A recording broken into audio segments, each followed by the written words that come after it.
What surprised you that he had tonight you didn't expect? Nothing. You know, I got hit with a couple shots I didn't fucking see, and that fucking pissed me off. But I wasn't surprised. I expect that with everybody.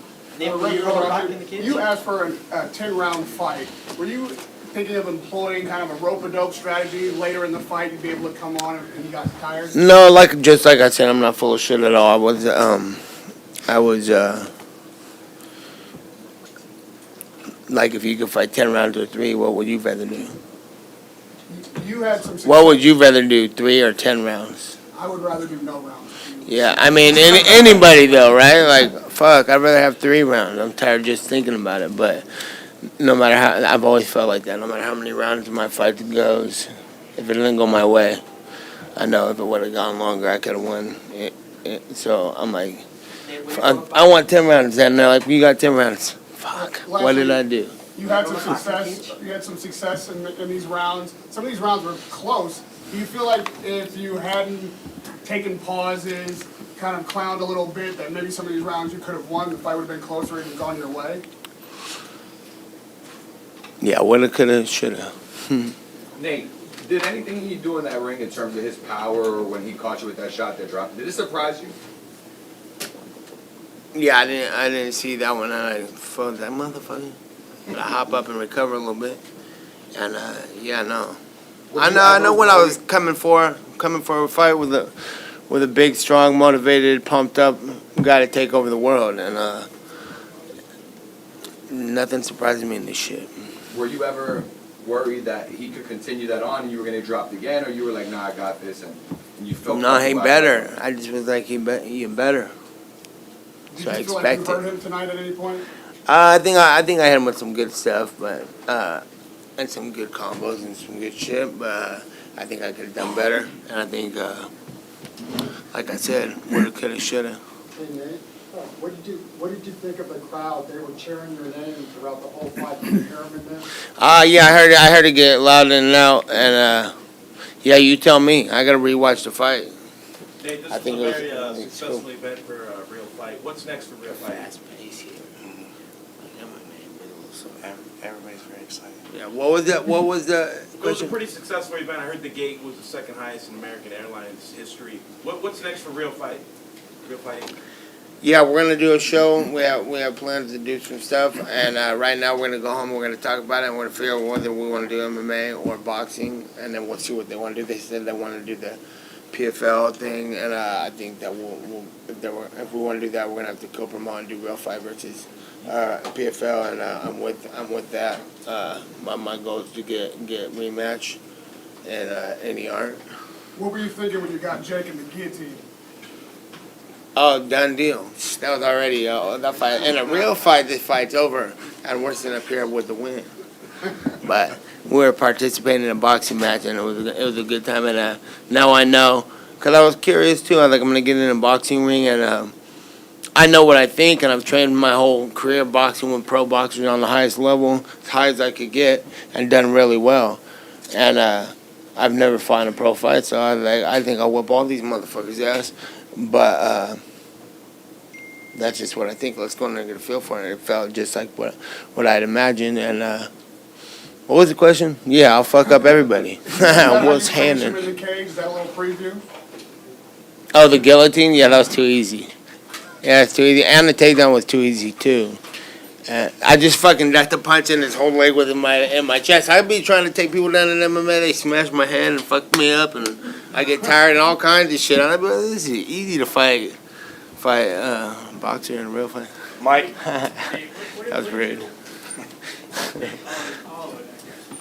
What did you think of just the promotional side of it? Like, what did you take away from it? What learning lessons are you gonna go home with? I learned a lot, and I watched a lot happen, and I know exactly what I'm gonna do next because I've seen all of it done more than anybody, more than the media, more than the fighters, more than the new promoters. I'm like, I know exactly what's going on here, what's the pros and cons after this week for sure.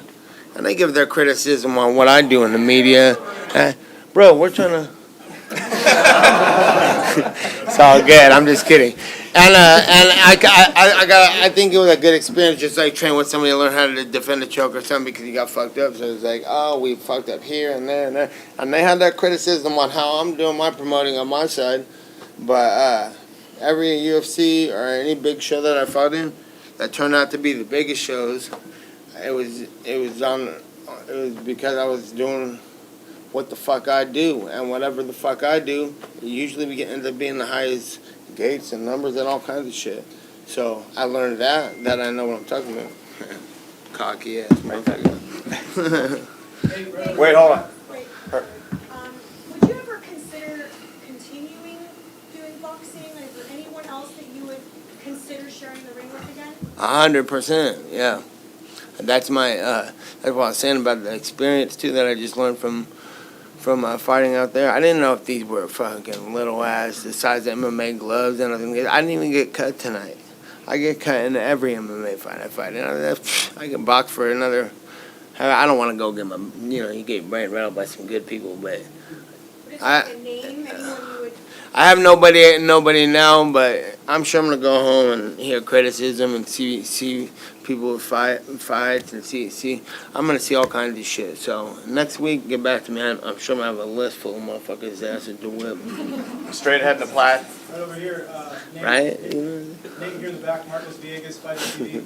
Hey Nate, how did Jake physically feel in there? Easy to take down, easy to choke. Hey, nah, he did a good job, and he's fucking athletic, strong dude, and he hits hard and fast. But it ain't nothing I ain't seen before. And I've trained with people I've trained with Mike Russell this camp, and he's the big guy. But these guys could throw down. It's good shit. And my follow-up is, did you notice a difference at all, you personally, between like the 4-ounce gloves and the bigger gloves? How did the punch? Yeah, that's what I was saying. I did. It just felt just like spine gloves. I mean, obviously smaller, but way bigger and different than MMA gloves. I don't like MMA gloves either, though, because I can't land as good as punches, and it doesn't feel as good to land punches. So I like the 8-ounce glove. Chris Belcher, House of Highlights. Jake has been talking about fighting you in the octagon. Would you do that? And if so, how do you think it would go? Yeah, I think I kind of already said that. I think I would fight him, and it's easy to take him down and easy to choke him. He was talking about his wrestling credential the other day on the in the interview, and I was like, what? How soon would you go about fighting in the octagon? Is that something you'd want to do soon, or just let it go? I'm not cut. 2, 3, 4 months. I'm ready to rock. After MMA fights, I'm cut to shit. My legs hurt and I can't walk, and that feels good to be okay. Congratulations, for making it all the way and putting on a great performance. You mentioned, your cuts. Talk about the job that Jacob Stitch-Duran did, throughout the corner. If you haven't, really been cut up or, putting the swelling down and keeping you in the fight for one more round. Yeah, shout out to Stitch. He was in there keeping me good, and we stayed in there good. You were talking to Jake during the fight. What were you saying to him in the ring? I was making fun of him, telling him to do more shit. Mike? How did you just feel competing at this weight? It's the highest you did in a fight. Did you feel like slower? I would have rather like to stay smaller. Or if I went up to this way, I would like to have trained like I do when I'm smaller. I was concerned with getting bigger and shit, and I didn't think he was much bigger than me. I thought he was bigger than that, training for the fight. That's why I said I had big ass Mike Russell to train with. I was like, he's gonna be Mike Russell size. Mike's like, he's huge. I was like, dude, the hell, but at least he's fast. I was like, why am I training with your big ass? Over there. Classes. Nate, how did you feel in the fight? Did you feel like you were winning the round? I feel like I should have done. Richard got mad at me because I wasn't training how I should have been training. I should have been throwing punches, keeping him on the outside, and doing a lot of stuff. Like I said in an interview, I'm not trying to make an excuse, but about a month back, I was trying to stay big, and I hurt my arm a little bit, and it was wear and tearing on my right arm if I was jabbing and doing a lot of stuff, so I would get inside and fight like a fight like a Mexican guy, smother their punches and get in there and make every sparring session a brawl. And I did that kind of for the camp, and that's how the fight went. And I think I should have kept on the outside, circled, and did better stuff. I know I pissed Rich off. He don't want me to say it, but he wanted me to keep him on the outside, and I should have. But it's all good. There's no way I'm not going to show up for a fight because of something like that, too. You got to go regardless, no matter what. So I plan on doing my next one if it's going to be boxing. We're going to work good and At the end of the fight, did you think you work like a small guy, not a big guy. Did you think you won the fight? Like at the end, did you think you did enough to win? Like, No, I didn't think I won. I knew when he got the knockdown and stuff. So I figured I won a good amount of rounds. I gotta watch the fight, you know. So, cause I know what I think and I know what it's probably. and then last one for me, do you think he ever really picked you up on the challenge to fight you in MMA? I know you spoke. Yeah, we're gonna see what happens with him. See if he really wants to do that. And if not, I'll be back in this hunting him down. Either way, it's fine He with said me. it would be $10 million to fight him in MMA. What would it take for you financially to fight him? Yeah, we're gonna talk about it and fucking make sure everybody's happy for sure. A lot more than that. Just to elaborate on that, Yeah, too, hand me a little bit of money, like let's fight the win. it's not going to be 10 million. I'll tell you that. Your teammate Chris Avila had a big win. Can you talk a little bit about Chris Avila's performance? Oh yeah, I should have been talking about. And Alan Sanchez did a great job. He had a good fight. What did you guys think about Alan's fight? That was a war, man. Well, yeah, it was a good fight, and yeah, it was really good. And then Jose did his thing, and Ramos and everybody, and Kilo had a hell of a fight. He had a hard opponent too. My guys from my gym, dude, that I train with every day, came in here and they all showed out. And I was over there at the gym a little bit earlier this morning and walking around throughout the day. I was watching their fights on the phone, and every time something went, I'm all juiced up and ready to. And I'm like, oh yeah, I still got to fight. Shit. Hold on one second. Back left corner. No, it's you. In the Shout out to the team. In the blue tie. Shout out to the team. Love. Now, you said yesterday, that this guy can't really fight. Has your opinion changed on that, in that regard? Yeah, well, I'm not trying to fucking talk shit. He's fucking boxing, high level guys, MMA, and he's sparring hard and working with good people, and then he starts talking shit to me throughout the camp, like. I come to the territory, and it's all is fair. Love and war, I'm always about that. Say whatever you want, that's fine. But then when you start making things trying to make things personal, saying shit he shouldn't be saying, then it hurts people's feelings when I say this ain't a real fight, because it's a real fight. Remember Logan Paul, New Orleans? You know what I'm saying? No problem.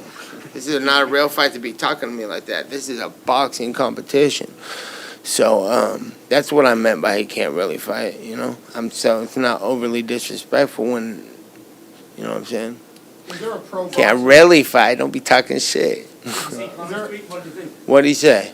He basically said, not interested, and then he sent something to Sweetie, the girl who walked out with him on his round. Yeah, I don't know. What'd he say? One for Richard Perez. What'd he say? Richard, what did it mean to finally walk out? Nate? Fuck that fool. What? What did it mean to finally walk out Nate to a boxing match? It's awesome. I mean, I love the way he boxes. He's just he got hurt, and so that throws you back. Wherever the level you're on, you have to slow it down. So your timing's off, and then he couldn't throw the jab very good, and that's why he got caught with the hook, because he threw it and dropped it. And then before that he hurt his knee, but it's all good. He's not going to quit. He's not a quitter. Nate, sorry, are you aware that you're a victim of the Drake curse? He put $250,000 down for you to beat Jake Paul. Seems as though, as you know, everybody he bets on seems to lose. Are you aware of that? Yeah, whatever. Shout out to Drake. Love for the love. I appreciate it. And you know what I'm saying? What the fuck? Hey, we'll break that curse. Two more questions. What's Is happening? there a pro boxer? Fuck a curse. Is there a pro boxer that you'd like to watch, and is there a style that you'd like to teach Nate if he continues to go forward in boxing? I like Mike Tyson. Ooh, yeah. Is there a style you'd like to teach? I like his style. When he's not hurt or anything, he's awesome. He's a good What do you call that style? Well, how would you describe Nate it? Diaz style. Sick. Dope as fuck. Last question. What's hanging? Question for both of you guys. You guys sold out the building, record gate. The crowd was obviously almost one-sided behind Nate tonight. Your career obviously isn't over, whether in MMA or in boxing. Real Fight has their own promotional show. Hold up. Yo, turn it up. Man P. Let's go. Dan. Hey, who had that button? Hit it in 3. That was perfect timing. Man, fine. We'll catch you next time. With as big of a performance as it was for both Nate and Real Fight tonight, would Dallas be a market you guys want to return to in the future? Is that for me? For both of you guys? I'll start, absolutely. I mean, we got so much love here all week. I mean, from the beginning, as I said before, we've been to other boxing shows similar to this, MVP shows that were great opponents, but nothing like this. This was an event. This was a boxing show, and it was sold out and it made news. And I asked you, who did Make News become? I mean, great co-promotion, but it's because of what Real Fight's doing. It's because what Nate's doing is the power of him. That's why the crowd was the way it was, and that's why the build-up is the way it was. That's why the social media was because of the way it was. So, you know, I'll let Nate answer too, but, you know, when he said we're here to take over, I mean, this is what it looks like tonight. So we're here. So just following up on that, you know, there were tickets available for the UFC event. There were none left here. It looks like we were selling, or this event rather, was selling at something like 450% higher or something like that than the UFC. What do you think it says about Nate's draw power that the UFC was not selling out while he was somewhere else and it was? I don't think it's a competition. You know, I think both organizations can do really well. Got a lot of love for the UFC. You know, and tonight was, you know, a great night with a long build-up for a fight that people wanted to see. And I think everybody can coexist, including Real Fight, on the grandest stage. Thank you. All right, we're going to go. Hey, shout out to the team, Jose Aguayo, Romulo, Kilo, Real Fighting, Chris Avila, Alan Sanchez. Shout out to the team, and I appreciate the Nick Diaz Army, everybody coming rock with me. It's love, and shout out to Clarissa Shields and James Tony. Westside. Show. Peace.